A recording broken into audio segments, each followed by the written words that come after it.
Georges, merci. Il y avait un sondage aujourd'hui. Il y avait un sondage. Bon, là, j'hésite toujours parce que si je dis que le PQ fait du surplace, on me dit oui, on sait bien, Francis. Fait que je vais me concentrer sur le fait que le PLQ a perdu 3 points. Tiens. C'est bon. En fait, ce qui était surprenant dans le sondage, ce qu'on a voulu faire dire au sondage, j'ai lu plusieurs analystes qui disaient ça, c'est que l'élection était surprenamment ouverte parce qu'à peu près la moitié des électeurs disent qu'ils pourraient changer d'avis. Et apparemment, Jean-Marc Léger, qui n'est pas à sa première, il disait qu'il n'a jamais vu ça à 2 mois des élections. Mais peut-être qu'on n'a jamais vu ça. Mais après, je pense qu'on devrait prendre ça avec un grain de sel tout de même parce que c'est pas comme si on demandait aux répondants de dire sur une échelle quelles sont les chances que vous changiez d'avis. 10, 20, 30, 50 Ah ouais. Là, on aurait une meilleure idée. Là, tout ce que ça nous dit, c'est qu'il y a bien des Québécois qui sont pas 100% certains pour qui ils vont voter. Et à partir de cette donnée-là, on fait dire au sondage que l'élection pourrait nous surprendre. Alors qu'un truc qu'on oublie, là, pour ceux qui nous écoutent à la télévision, tu sais, 48-49, c'est tout à fait probable qu'il y ait 5% des gens qui partent de la CAQ pour aller au PQ, mais qu'au même moment, 5% des gens partent du PQ pour aller à la CAQ. Donc, au niveau des totaux, ça s'annule, on reste mais à la même chose. Dans les intentions de vote, là, si on revient au tableau synthèse, là, ça inclut ça. Là. Je veux dire, il y a des méthodologies pour arriver à normaliser les indécis. On répartit les indécis. Pour répartir les indécis. Et donc, ce que ça donne, c'est que le PQ est à 30%, le PLQ à 24%, la CAQ à 20%. Éric Duhem fait un peu du surplace, finalement. Essentiellement. Là, il s'est très concentré dans la région de Québec. Et Québec solidaire, bon, toujours en queue de peloton. Là. Mais si on veut le résumer, le PQ se maintient, il n'y a pas d'effet fléchette et Charmian n'arrive pas à faire lever l'enthousiasme de qui que ce soit. C'est ça qui nous dit le sondage. Je me posais une question. Vas-y. Non, mais j'allais juste dire que les libéraux étaient à 13% chez les francophones, ce qui montre que là, vraiment, on est une force négligeable dans l'électorat francophone. Et je me posais une question parce que on a vu la campagne un peu démarrer là, ces derniers jours. Bon, les campagnes de publicité, Paul Saint-Pierre Plamondon qui a fait une lettre aujourd'hui aux anglophones. Les libéraux ont finalement vraiment fait peu de choses. Là. Ils ont pas. C'est comme s'ils n'avaient pas commencé. Ouais. C'est comme si finalement le Devoir qui nous avait annoncé de redéfinition du Parti libéral, il avait mis une commission sur pied pour essayer de retrouver leurs valeurs, comme s'ils ne savaient toujours pas c'était quoi essentiellement, puis ils sont pas comme accordés sur un message. Ben, c'est très difficile de savoir c'est quoi le message du Parti libéral du Québec aujourd'hui, c'est quoi leur proposition aux électeurs. Je te pose la question, Georges Mercier, stratégiquement, puis peut-être que j'ai tort, là, peut-être qu'ils sont vraiment dans les patates puis qu'ils sont comme incapables de se décider, mais est-ce qu'il n'y a pas une idée de concentrer le tir plus près, tu sais, en termes de publicité, d'annonce, de prendre le haut du pavé à mesure qu'on se rapproche, parce qu'on est très tôt, là. Tu veux dire que le Parti libéral conserverait ses fonds jusqu'à maintenant, puis attendrait de dégainer je sais plus pas, tard? mais j'hypothétise, là, ça me surprend que, genre, Milliard, cet été, il a été strictement nulle part. Non, mais il y a eu une pub pour nous dire qu'il était là, quand même. Non, mais Francis, néglige pas ça, là. On a eu Louis Charlie. A été beaucoup plus présente. Paul Saint-Pierre Plamondon, même dans ses vacances, en fait, on les a sentis présents, Ruba Gazal est plus visible que Charles Milliard. Je veux dire, c'est bizarre. C'est comme si les libéraux étaient comme justement dans l'antichambre en attendant que ça commence. Et je me demande, encore une fois, je te pose la question, honnêtement, est-ce que c'est une stratégie ou c'est de la confusion qui vivent du côté du PLQ? Surtout de la déception puis de la démoralisation. Peut-être qu'on aurait espéré avoir un effet Milliard, on l'a pas eu, puis là on négocie ensemble pour trouver une nouvelle stratégie. Pour avoir un effet Milliard, encore faut-il que Milliard il fasse mais le problème, c'est que tribune de presse, là, il annonce qu'il y a une affaire, n'importe quoi. D'accord, j'entends ça, Francis, mais pense au printemps, dès qu'il est sorti, ça s'est mal passé. Je veux dire, il y a eu l'affaire sur le français, il y a eu un autre épisode. Dès qu'il a tenté de dire quelque chose, ça lui est retombé ça lui est revenu en pleine face. Gazal a fait des super ministères de l'itinérant. Je veux dire, c'est n'importe quoi, mais au moins, elle a dit quelque chose. Tu comprends? Je veux dire, Charles Milliard, il dit strictement rien. Il a sorti ses 4 affaires pour lutter contre Trump. C'était comme ça. C'était super déçu. Puis une toast au beurre de peanuts, c'était pas mal l'équivalent. Mais encore une fois, je suis un peu confus. Peut-être qu'il n'y a pas une bonne équipe, Charles Milliard. Peut-être qu'il n'est pas bien conseillé. Peut-être qu'il ne sait pas encore... Ça, je reviens là-dessus. Peut-être qu'il ne sait pas encore ce qu'il veut dire. Peut-être qu'ils n'ont pas fini leur stratégie de campagne. Peut-être qu'ils pensaient... D'ailleurs, ce serait compréhensible, considérant que c'est un novice en politique, M. Milliard. Peut-être qu'il pensait qu'une campagne électorale, ça commençait au moment où les pancartes apparaissaient sur les poteaux. Et pas 6 mois avant. Comme Mme Fréchette, qui est en campagne depuis le jour qu'elle a été nommée première ministre. Franchement, avec l'argent des contribuables, évidemment. Paul Saint-Pierre Plamondon, on va se le dire, il fait quand même une bonne campagne. Là. Je veux dire, il martèle, il définit l'agenda. Puis il est très bon pour faire oublier la proposition principale du PQ. Ouais, c'est ça. Justement, c'est-à-dire la souveraineté. L'indépendance. c'est à ça que tu réfères, juste pour qu'on soit bien clair. Mais effectivement, il est partout. Là.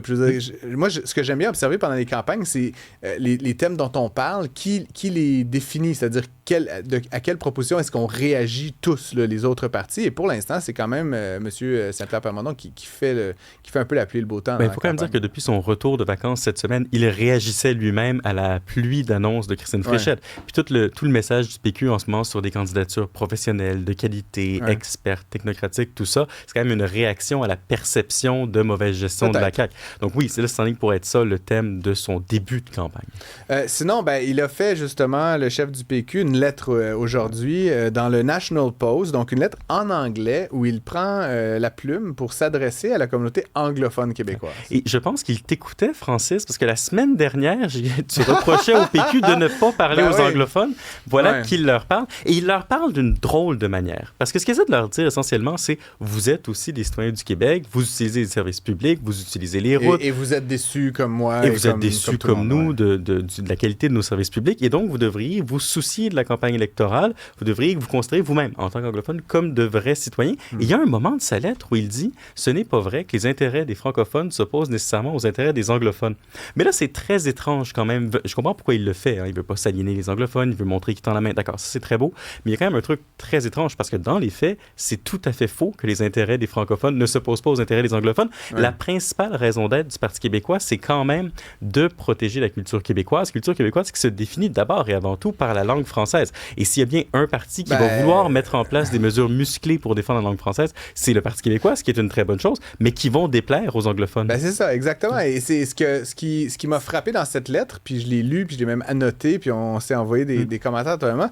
C'est ce qu'elle ne dit pas, en fait. C'est qu'on dit aux anglophones, le coût de la vie, le logement, l'itinérance, la sécurité, là, bravo. Là, c'est banal. Je veux dire, Donald Trump dirait ça, Kamala Harris, elle disait ça, tout le monde dit ça, là, la sécurité, le coût de la vie, mais ce qu'il ne dit pas, il parle pas de référendum.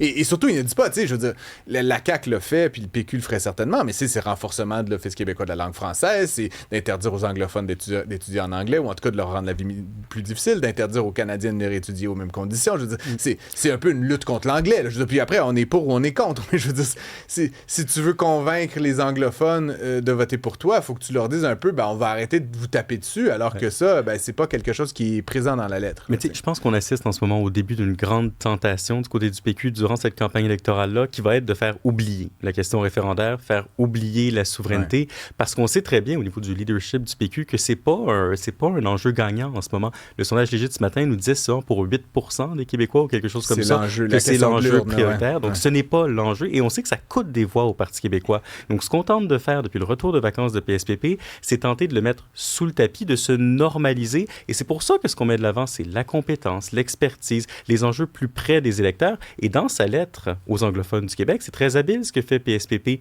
Il se présente comme un parti qui pourrait avoir leurs intérêts à cœur au même titre que les intérêts des autres Québécois francophones. Est-ce qu'ils vont le croire? Probablement pas. Parce que Leslie Roberts a répondu dans la même édition. Leslie Roberts, qui est un élu qui siège ici au conseil municipal à Montréal, qui est responsable de la communauté anglophone au conseil, et donc qui fait une réponse dans le National Post en disant, c'est un peu ce que je disais, vous ne répondez à aucun des enjeux qui préoccupent les anglophones. Oui, non seulement ça, mais aussi elle leur dit ça va être très difficile pour nous de vous faire confiance parce que au niveau du Parti québécois ou des nationalistes québécois, vous refusez souvent de nous traiter comme des égaux. Or, nous sommes des égaux. Puis là, il lui sort la phrase de ce ministre libéral, rights are rights are rights. C'est-à-dire, vous devez absolument respecter nos droits qui sont sacro-saints, comme si les anglophones du Québec n'étaient pas une minorité sur le territoire québécois.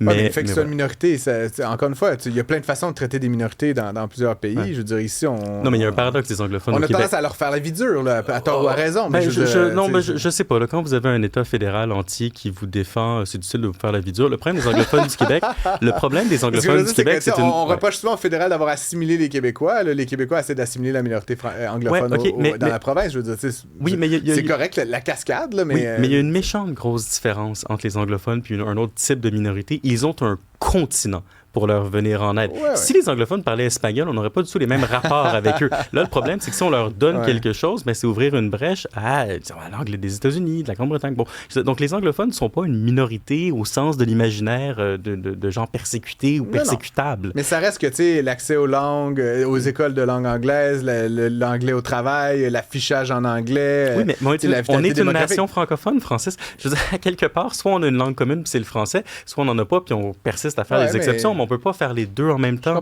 C'est pas un luxe qu'on peut s'offrir. Ce serait le fun. J'aimerais ça, moi, donc, pouvoir... ils n'ont qu'à retourner chez eux, c'est ce que tu nous dis, finalement. Non, ils n'ont qu'à accepter qu'au Québec, c'est en français, puis apprendre à parler français, puis me servir en français à Montréal. Intéressant. Comme je te dis. Fait que donc, mais ils n'ont pas retourné chez eux, ça, je vais être très clair là-dessus. S'ils refusent cette prémisse, ils ont qu'à voter libéral. Mais dans les faits, ils ont toujours refusé cette prémisse-là. Donc, à quelque part, ils ont eu la chance là, d'agir de manière normale, les anglophones du Québec. Ils ont systématiquement refusé de participer au projet collectif québécois. Mais parce que tu viens de le dire, ils n'ont pas...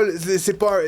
Rights are rights. Non, mais il y en a. Il y a un 5% d'anglophones qui a voté oui en 95. Rentre chez vous, tu sais. Je sais pas, votant dans une autre place. Non, mais le PQ a toujours été très clair là-dessus. Dans un Québec indépendant, vos droits seront constitutionnalisés, ils seront protégés. Vous aurez plus de droits que les francophones au Canada. Mais à quelque part, vient un moment où la communauté anglophone du Québec se comporte comme une majorité alors qu'ils sont une minorité. Bon, et ils attendent de majorité. Il va falloir que ça change. Majorité.